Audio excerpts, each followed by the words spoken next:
গরমের দুপুরে যদি এই রকম বাটা ভর্তা থাকে তাহলে খাওয়াটা বেশ জমে যাবে। এই রান্নাগুলো মা ঠাকুমার আমলে। এখন এই রান্নাগুলো প্রায় হারিয়েই গেছে। কচু পাতার ভর্তা অনেকেই অনেক রকমভাবে করে থাকেন। নমস্কার বন্ধুরা, এখন আপনারা দেখছেন মিঠু কিচেন, আর আজকের রেসিপি দুধ কচু পাতার ভর্তা। তার জন্য আমাদের লাগছে দুধ কচু পাতা। এই যে পাতাগুলো আর ডেরাগুলো এই রকম হয়।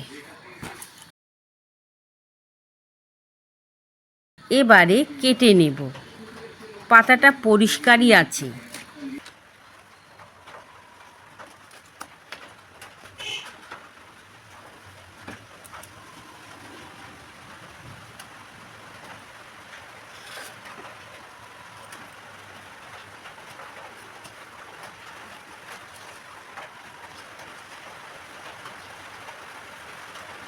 এই রকমভাবে ছুলে নেব।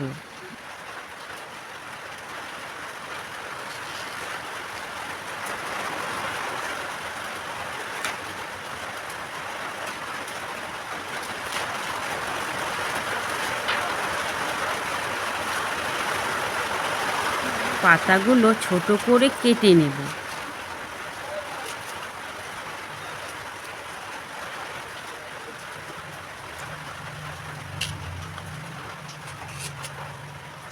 পাতা অল্প, তাই আমি ডেরাও দেব। এইভাবে ছুলে নেব। তোমাদের কাছে বেশি পাতা থাকলে শুধু পাতা দিয়েও করতে পারো।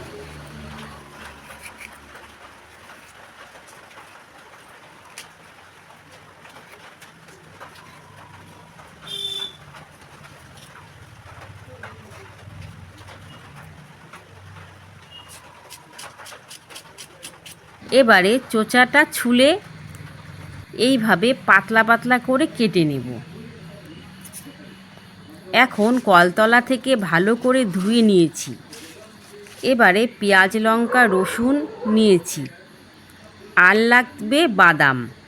এবারে কড়াই গরম করে শুকনো খোলায় প্রথমে লঙ্কাগুলো ভেজে নেব।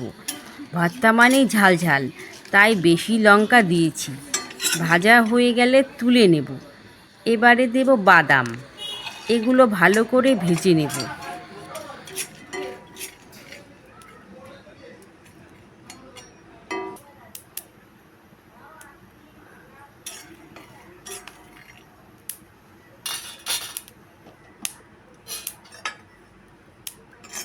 এখন তুলে নেব।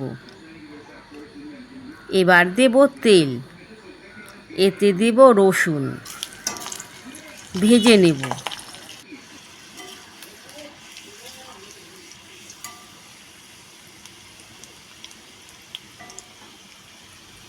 এবার দেব কেটে রাখা পেঁয়াজ।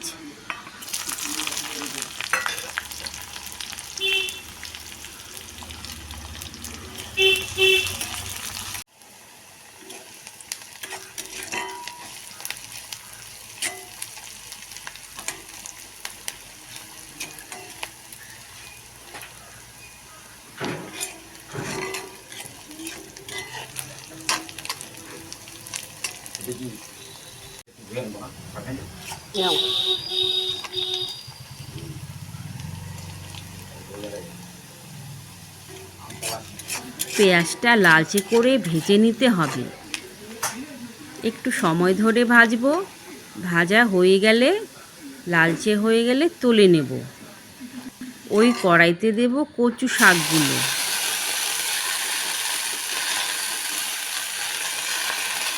এবারে নুন হলুদ দিয়ে ভেজে নেব।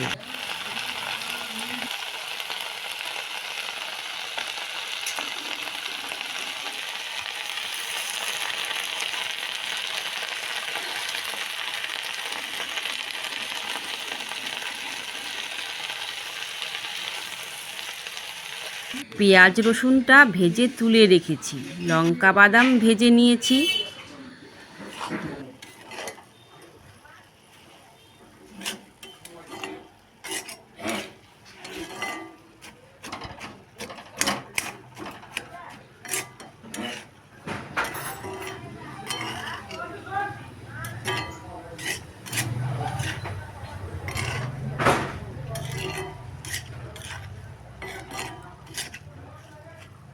রান্না করতে করতে আকাশে মেঘ করে এলো, অন্ধকার, কিচ্ছু দেখা যাচ্ছে না।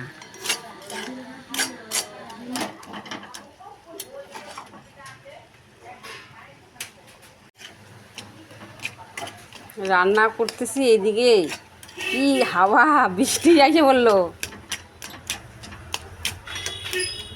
কি মেঘ আকাশে, এই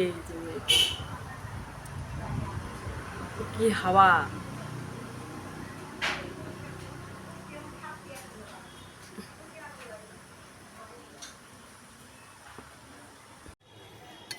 অন্ধকারে দেখাই যাইতেছে না ভিডিও।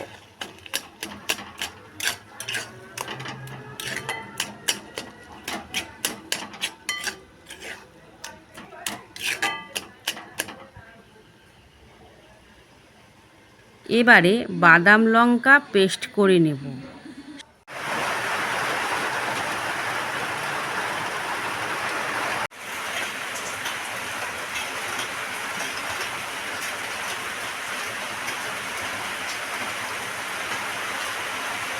শাকটা একদম মিশে গেছে। এবারে শাকের মধ্যে দিয়ে দেব।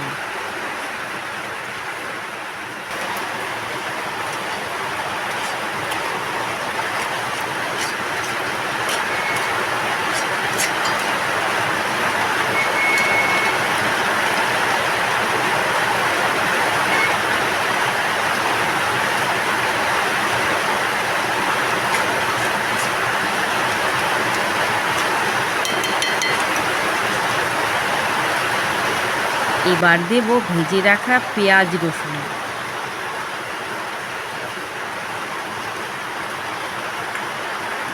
মিশিয়ে নেব।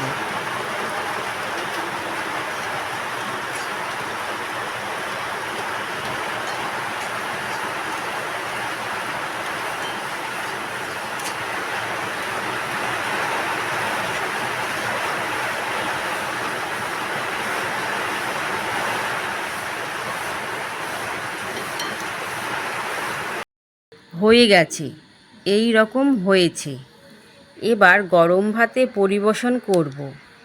আমার চ্যানেল না সাবস্ক্রাইব করা থাকলে চ্যানেলটি অবশ্যই সাবস্ক্রাইব করে বেল আইকন প্রেস করে দেবেন, তাহলে আমার ভিডিও অবশ্যই আপনার কাছে প্রথমে পৌঁছে যাবে। আপনারা কচু পাতার ভর্তা কে কীভাবে তৈরি করেন অবশ্যই কমেন্টে জানাবেন। আজকে এখানেই, সবাই ভালো থাকবেন, সুস্থ থাকবেন, ধন্যবাদ।